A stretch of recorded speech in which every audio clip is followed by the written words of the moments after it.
Eh bien, on est en route.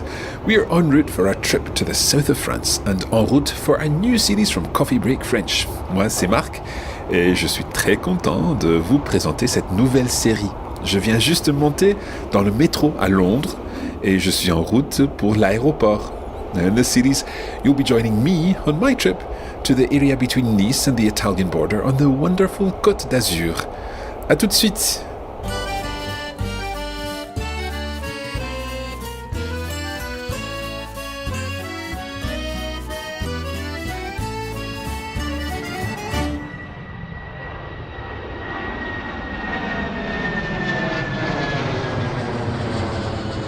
My flight has departed and I'm heading south, flying around 600 miles from London to Nice. I decided to take this opportunity to talk a little about what we'll be doing in the south of France.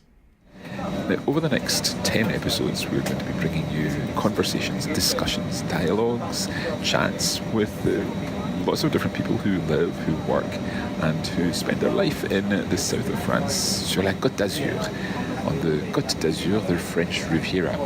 And of course, we'll be discussing the language used in these conversations.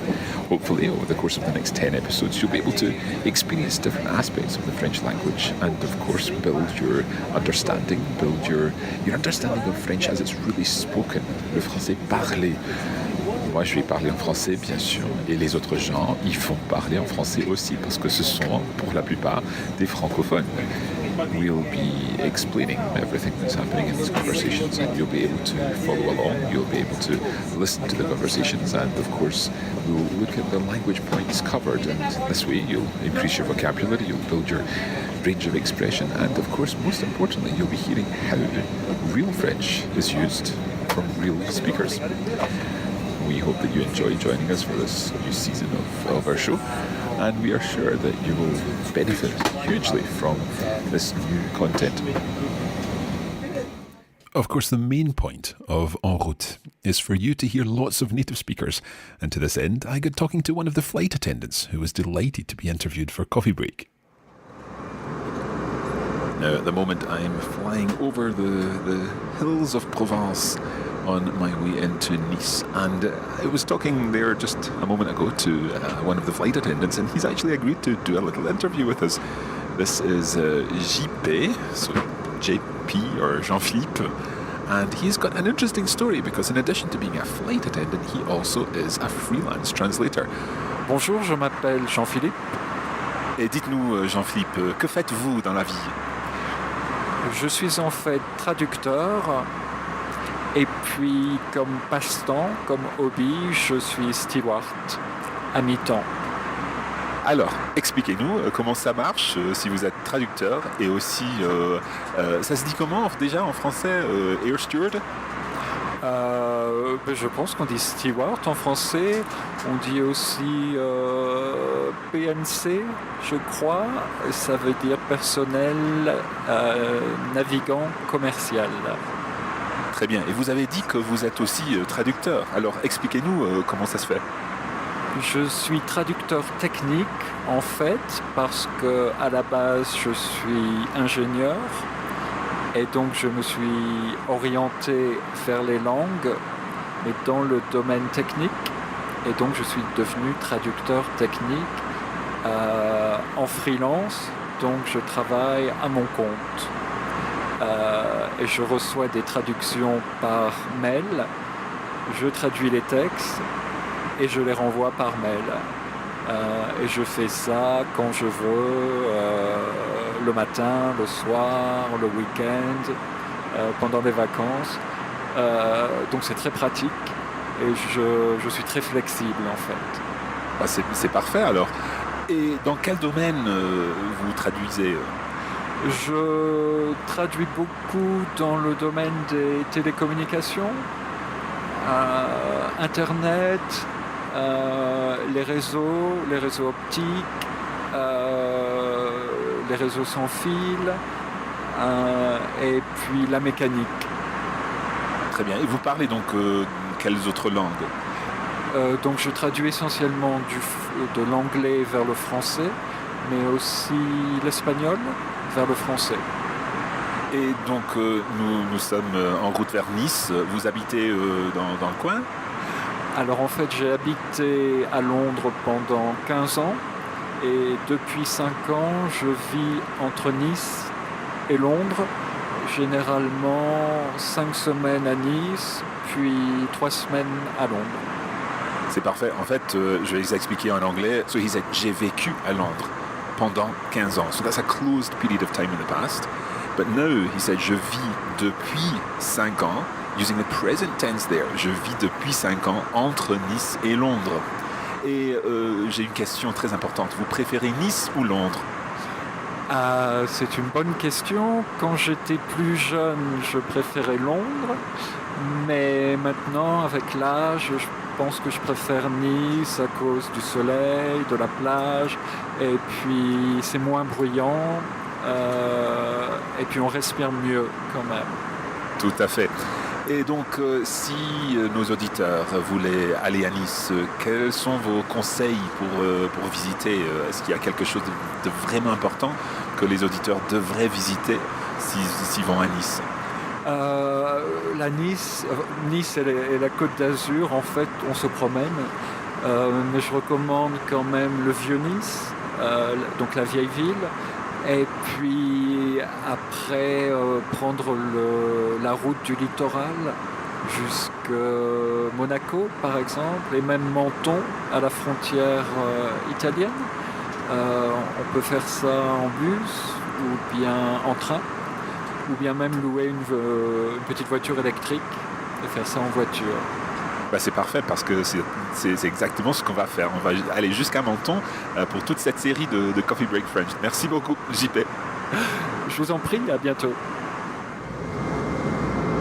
So there you have it, every opportunity to speak French, and straight from the mouth of a native French speaker, using the different ways of talking about the past. So just to recap there, JP used the construction depuis and also the construction pendant. And he said, j'ai vécu à Londres pendant 15 ans.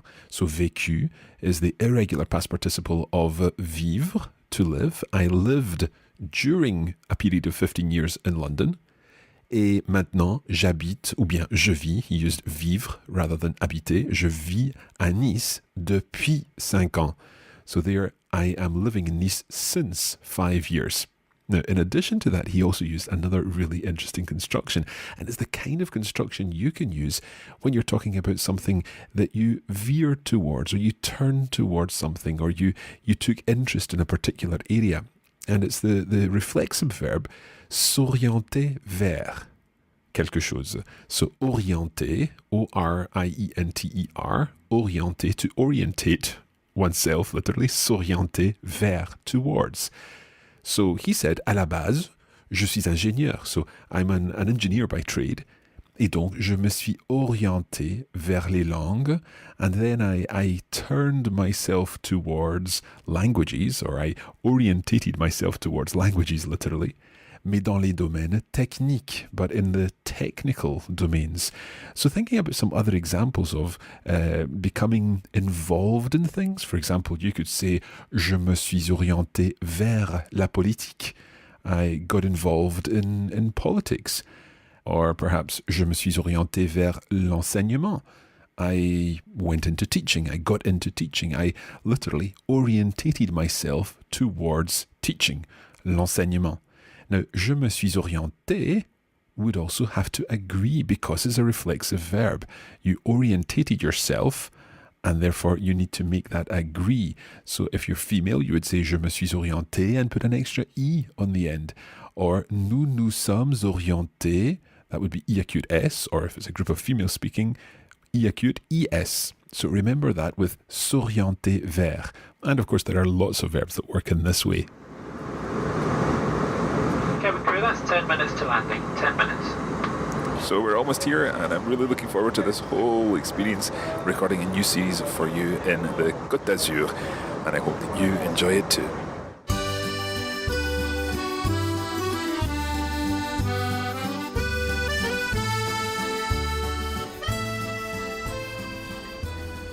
Alors, on est bien arrivé à Nice. Et pendant que j'attends mes bagages, je voulais vous expliquer un peu ce qui se passe. Ce soir, j'ai un hôtel à Nice parce que, il est déjà tard. Demain matin, je vais chercher une voiture de location et je vais mettre en route pour Menton. Par contre, avant de quitter l'aéroport ce soir, je dois savoir comment arriver au centre-ville de Nice où j'ai mon hôtel. So if you'd like to access that particular conversation and indeed get access to more bonus materials for En Route, then head over to coffeebreaktravels.com where you can find out about the premium version of En Route avec Coffee Break French.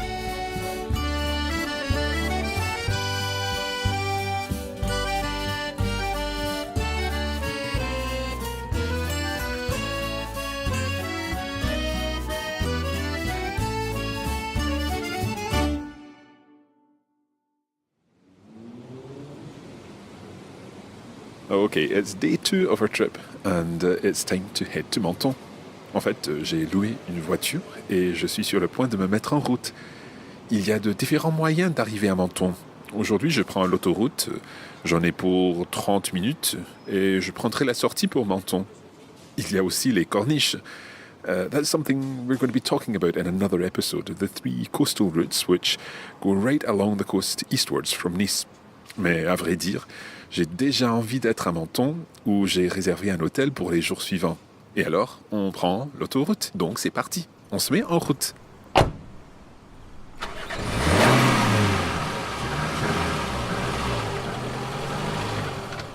Now, while we're en route, let's find out a bit more about the town of Menton.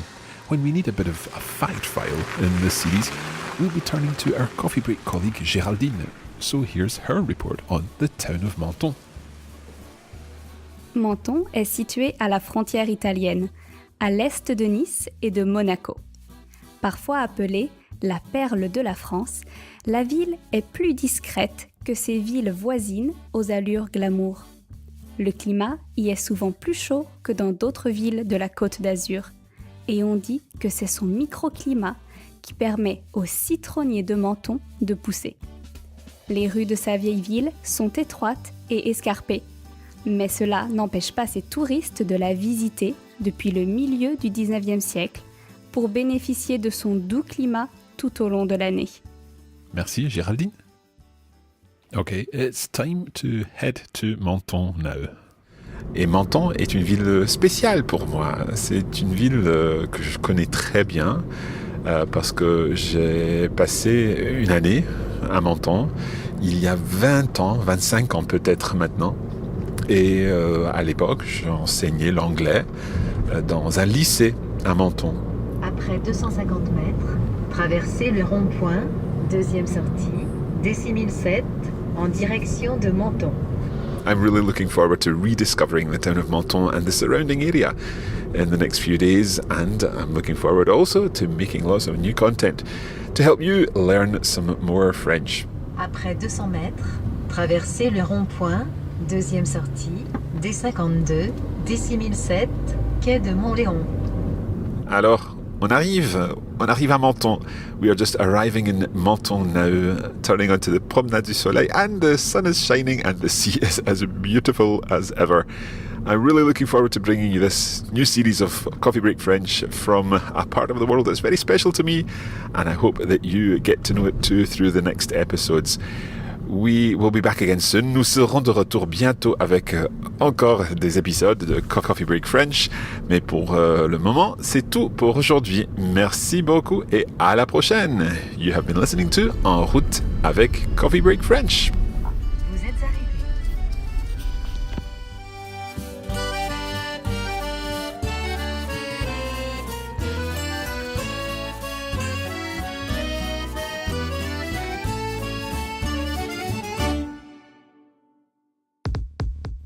You have been listening to a production of the Coffee Break Academy for the Radiolingua Network. Copyright 2017 Radiolingua Limited. Recording copyright 2017 Radiolingua Limited. All rights reserved.